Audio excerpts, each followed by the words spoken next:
প্রিয় শিক্ষার্থীবৃন্দ, এখনকার এই সেশনে আমি তোমাদের সকলকে শুভেচ্ছা এবং স্বাগতম জানাচ্ছি। আমি আলোচনা করার চেষ্টা করছি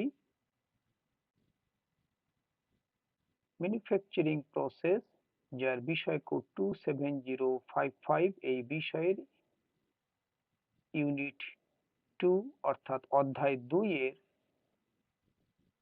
2.7 এবং 2.8 এই দুটো টপিকস নিয়ে, যেখানে আলোচনা করার চেষ্টা করব describe merits and demerits of plating on cold working process এবং list the products of cold working process, এই দুটো বিষয়ের উপরে।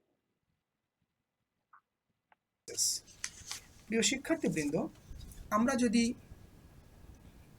ধাপে ধাপে এই বিষয়গুলোকে একটু আলোচনা করি, পর্যালোচনা করি এবং জানার চেষ্টা করি, তাহলে এইভাবে আমরা আগাতে পারি। যে প্রথমে আমরা দেখার চেষ্টা করব প্লেটিং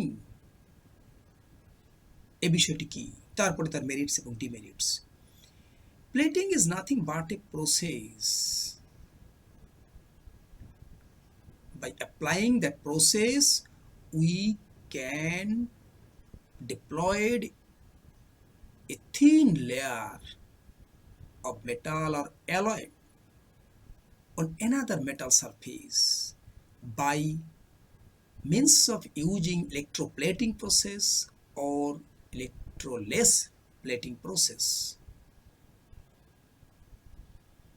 এটাই হচ্ছে প্লেটিং এর মূল একটি কর্মকাণ্ডের বিস্তৃতি বা ব্যাখ্যা। তাহলে এর মাধ্যমে আমরা কি সুবিধা এবং অসুবিধা, মেরিটস এবং ডিমেরিটস থাকবে এবং পেতে পারি, সেটাই হচ্ছে আলোচনার বিষয়। কোল্ড ওয়ার্কিং প্রসেসের উপরে এর সুবিধা এবং অসুবিধা নিয়ে আলোচনা করতে গেলে প্রথমে জানতে হবে যে কোন ধরনের প্লেটিং প্রসেস ব্যবহার করা হয়েছে, কি পরিমাণের থিকনেস এবং কোন ধারাবাহিকতা অবলম্বনে এই প্লেটিং প্রক্রিয়া সম্পাদন করা হয়েছে। তাহলে আমরা সহজে এর মেরিটস এবং ডিমেরিটসগুলোকে আইসোলেটেড করতে পারবো, ডিটারমাইন করতে পারবো এবং পরিশেষে আমি বুঝতে পারবো। এই জাতীয় বিষয়গুলোকে বিবেচনা করে আমরা এরকম কিছু ইফেক্টস পেতে পারি প্লেটিংয়ের, যার মাধ্যমে সুবিধাগুলো এই যে করোশন রেজিস্ট্যান্সকে বাড়িয়ে দেয়, ওয়্যার রেজিস্ট্যান্সকে বাড়িয়ে দেয়, ইলেকট্রিক্যাল কন্ডাক্টিভিটিকে বাড়িয়ে দেয়, সোল্ডার অ্যাবিলিটিকে বাড়িয়ে দেয়, লুব্রিসিটি বাড়িয়ে দেয়, অ্যাপিয়ারেন্স এবং পারফরমেন্স কোল্ড মেটালের বাড়িয়ে দেয়। খেয়াল করে দেখো, সবগুলো কিন্তু অ্যাডভান্টেজের মধ্যে আমরা বলেছি বা বলার প্রয়াস করেছিলাম।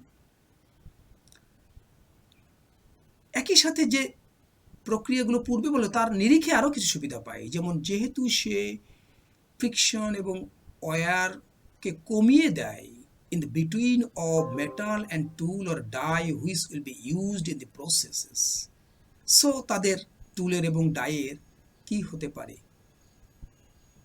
লাইফ টাইম বৃদ্ধি পাবে। সে ডিফিউশন এবং ইন্টারমেটালিক ফরমেশন, যেটা কিনা যে কোনো অবস্থায় যদি আমরা মেটালকে বায়ুতে রেখে দেই, মাটির সঙ্গে সংস্পর্শিত হয়, অন্য কোনো রাসায়নিক উপাদানের সঙ্গে সংস্পর্শে আসে, ব্যবহৃত হয়, তাহলে সে ডিফিউজিভিটি, যে ইন্টারমেটালিক যে ফরমেশন ঘটতে পারে নানাবিধ পরিবেশগত কারণে, সেই লেয়ারের কারণে সেই জিনিসগুলোকে সে কমিয়ে দেয়। এই সুবিধাগুলো কিন্তু আমরা পেয়ে থাকি। একই সাথে আমরা যদি ডিমেরিটসের বিষয়ে ভাবতে থাকি, তাহলে আমরা পূর্বের আলোচনা থেকেই তার সূত্রপাত করতে পারবো, নির্ধারণ করার একটি সূত্র পেয়ে যাব, ক্লু পেয়ে যাব। যেমন যেহেতু প্লেটিং रेसिडुअल स्ट्रेस के, क्रैक्स के, पोरोसिटी के, डिफेक्ट्स के और कंटामिनेशन के কি করে, টাচ করতে পারে, স্পর্শ করতে পারে, কথাগুলো কেমন হয়ে গেল, তাই না? কিন্তু সে এরকম বলতে হবে সেইগুলোকে সে প্রভাবিত করতে পারে, এই সকল বিষয়গুলোকে, এই সকল ঘটনাগুলোকে, কোল্ড ওয়ার্কিং প্রক্রিয়ার মাধ্যমে যে বিষয়গুলোর উদ্ভব হতে পারে। তাই কোয়ালিটিকে বা রিলায়েবিলিটিকে যখন হ্যাম্পার করে বা অ্যাফেক্ট করে, তখন প্লেটিং কস্ট এবং কমপ্লেক্সিটিকে বিবেচনা সাপেক্ষে কোল্ড ওয়ার্কিং প্রসেসকে গ্রহণযোগ্যতার নিরিখে নিয়ে আসে।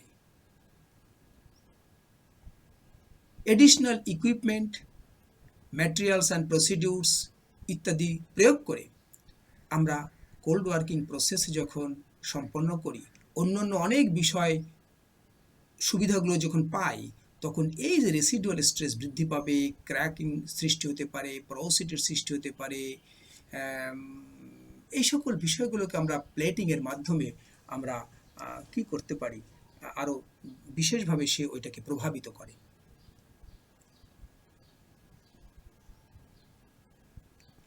এরপরে আমরা যদি আরেকটু দেখার চেষ্টা করি ডিমেরিটস হিসাবে, যে প্লেটিংয়ের ডিমেরিটস কি। মেকানিক্যাল প্রপার্টিসকে সে পরিবর্তন করে দেওয়ার প্রয়াস করে, চেষ্টা করে, কারণ সে তো একটি অন্য মেটালের লেয়ার তার উপরে তৈরি হয়, অ্যালয় মেটালের তৈরি হয়। তাহলে যে প্রপার্টিসটি আমি কোল্ড ওয়ার্কিং প্রক্রিয়ার মাধ্যমে পেয়েছি বা পেতে চাই, সেটাকে সে ব্যাহত করে।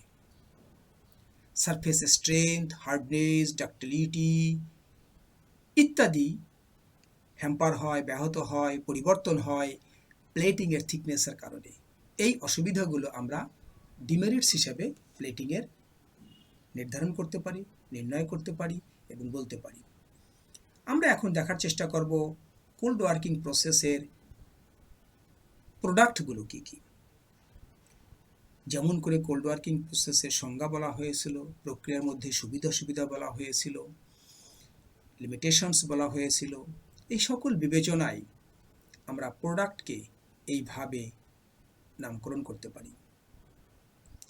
লার্জ ফ্ল্যাট শিট হতে পারে, মেটাল টিউব হতে পারে, স্ক্রু হেড হতে পারে, রিভেট জয়েন্ট অ্যান্ড অন্যান্য ক্ষেত্রে আমরা কোল্ড ওয়ার্কিং প্রসেস ব্যবহার করে থাকি। কোল্ড ড্রয়িং একটি প্রোডাক্ট হতে পারে যার মাধ্যমে আমরা নানাবিধ দ্রব্য উৎপাদন করব। কোল্ড এক্সট্রুশন, কোল্ড রোলিং, এই সকল মাধ্যমে আমরা এই বিষয়গুলো তৈরি করতে পারি বা পেতে পারি। Flat sheet, metal tubes, screw heads ইত্যাদি ইত্যাদি।